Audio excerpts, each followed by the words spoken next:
السلام عليكم. النهاردة بقى هنتكلم عن حاجة مهمة جدا واللي هي operating system، وهنفهم يعني ايه النظام ده وازاي بدأ من يونكس ووصلنا لللينكس بطريقة سهلة وبسيطة جدا. يلا بينا نبدأ. ايه بقى operating system؟ ال OS هو ببساطة نظام تشغيل، وده يعتبر أهم برنامج في أي جهاز كمبيوتر أو موبايل. هو بقى عبارة عن ايه؟ عن سوفت وير وسيط، اللي هو انترميدياري، يعني حلقة وصل بينك انت كمستخدم وبين الهاردوير بتاع الجهاز. يعني ايه الكلام ده؟ يعني المستخدم اليوزر ده انت اللي بتفتح برامج، تلعب، تكتب، تتفرج. الهاردوير ده الجزء المادي في الجهاز زي الشاشة، الكيبورد، الماوس، والهارد نفسه. السي بي يو اند الرام دول بقى اهم جزء في الجهاز. هما بيفهموا حاجة واحدة بس، باينري، صفر وواحد.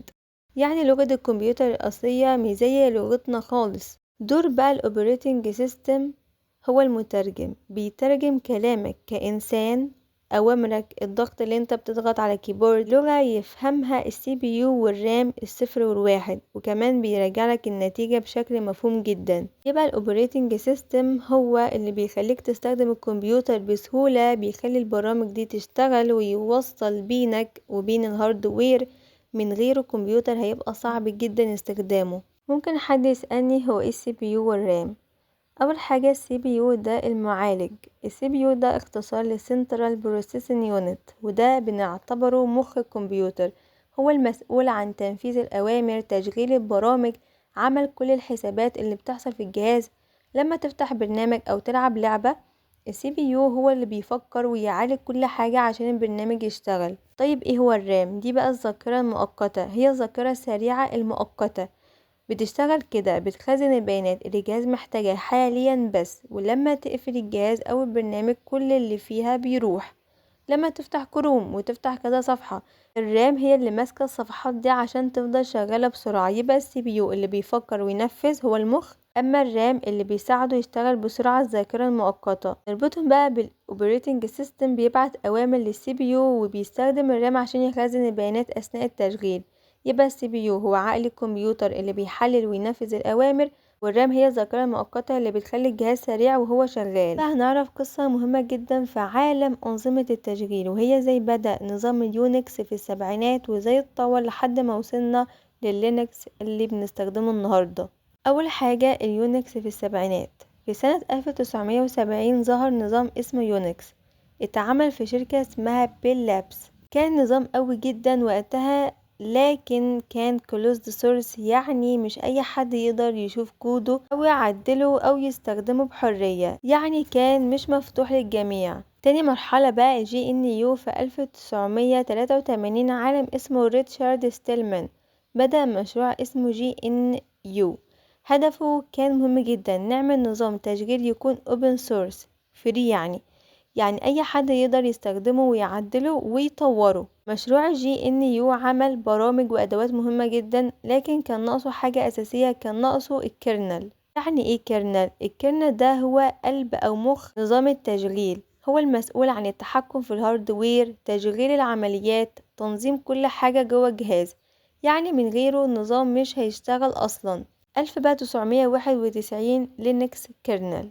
شخص اسمه لاينوس تورفالدوس عمل حاجة مهمة جدا، صنع لينكس كيرنل، وده كان الجزء الناقص في مشروع جي ان يو.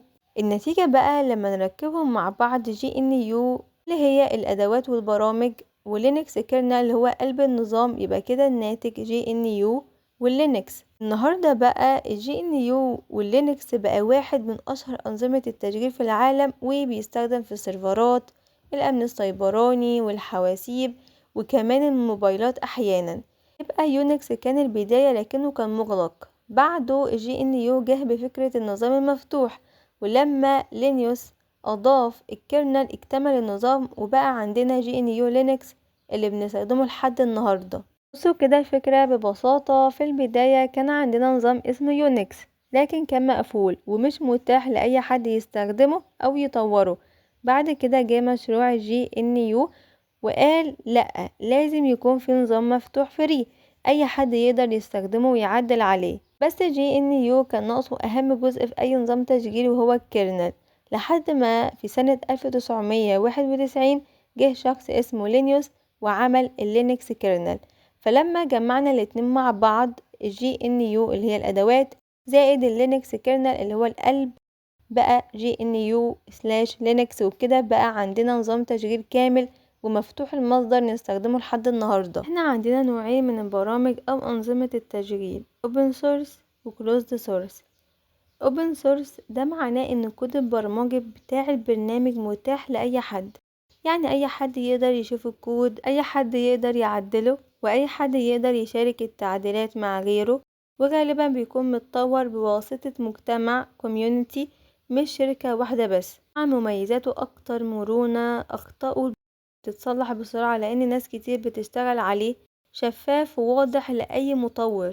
أمثلة عليه اللينكس، الأندرويد، الفايرفوكس. تاني حاجة closed source، ده مغلق المصدر، ده عكسه تماما، يعني الكود مش متاح لأي حد، بس الشركة المالكة هي اللي تشوفه وتعدله، المستخدم العادي ما يقدرش يغير فيه حاجة. وطبعا مميزاته الشركة مسيطرة على النظام لكن التطوير محدود على فريق الشركة فقط. أمثلة زي الويندوز، الماك، iOS.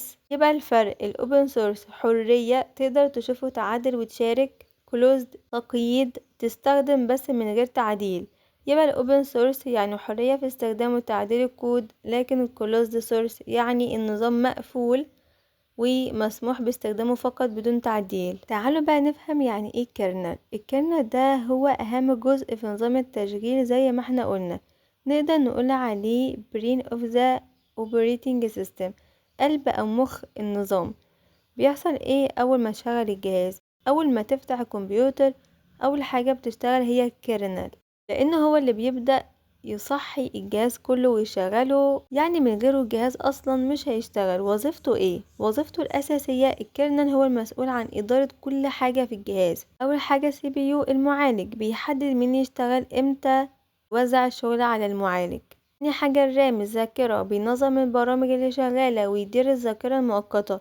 تالت حاجة الأجهزة الهاردوير زي الهارد ديسك، الكيبورد، الماوس، هو اللي بيوصل بين البرامج والأجهزة دي. العمليات بروسيسز، بيشغل البرامج اللي بتفتحها ويديرها في نفس الوقت. خامس حاجة السكيورتي والبريميشنز، يحدد مين يقدر يعمل ايه ويحمي النظام من الاستخدام الغلط. يبقى الكيرنل هو المدير الكبير للجهاز، هو اللي بيدير المعالج والذاكرة والأجهزة والبرامج والأمان. الكيرنل هو المخ بتاع نظام التشغيل، وهو أول برنامج بيشتغل ويتحكم في كل حاجة في الجهاز من CPU والرام لحد البرامج والأجهزة. How the kernel works. الفكرة كلها ان في تسلسل بسيط جدا بينك وبين الجهاز. أول حاجة اليوزر، انت المستخدم، يعني انت اللي بتدي أمر للجهاز زي افتح ملف، شغل برنامج أو افتح لعبة. تاني حاجة الابليكيشن أو التطبيق. التطبيق هو البرنامج اللي انت شغال عليه زي كروم، فايل اكسبلورر، اي لعبة او برنامج. التطبيق لوحده ما يعرفش يتعامل مع الهاردوير مباشرة. ثالث حاجة الكيرنل اللي هو المخ، هنا بقى بيجي دور الكيرنل، هو الوسيط الذكي اللي بينفذ الأوامر. رابع حاجة الهاردوير، وده الجزء الحقيقي في الجهاز، السي بي يو والرام والهارد والكيبورد والماوس. طيب بيحصل ايه بالترتيب؟ خلينا نمشي خطوة خطوة. أول حاجة انت بتقولي افتح ملف. تاني حاجة التطبيق مثلا اللي هو فايل اكسبلورر، بيبعت الطلب للكيرنل، الكيرنل بيستقبل الطلب ويكلم الهاردوير مباشرة. رابع حاجة الهاردوير بينفذ الأمر والملف يفتح قدامك، يبقى انت بتدي الأمر، التطبيق ينقله، الكيرنل يفسره وينفذه، والهاردوير هو اللي بيعمل الشغل الحقيقي. أي نظام تشغيل operating system بيتكون من أجزاء أساسية وكل جزء ليه دور مهم. أول حاجة هي الكيرنل، وده أهم جزء في النظام، هو المسؤول عن إدارة الهاردوير، تنظيم الميموري، تشغيل البروسيسز البرامج، يعني هو المدير الأساسي لكل حاجة في الجهاز. تاني حاجة التشيل، هو وسيلة التواصل بينك وبين الجهاز، يعني انت بتكتب أوامر وهو يوصلها للنظام، مثلا في اللينكس الباش أو التيرمينال والكوماند لاين. وتالت حاجة السيستم بروجرامز، دي بقى برامج جاهزة بتيجي مع النظام وتساعدك تعمل حاجات مفيدة زي إدارة الملفات، نسخ وحذف الملفات، إعدادات النظام،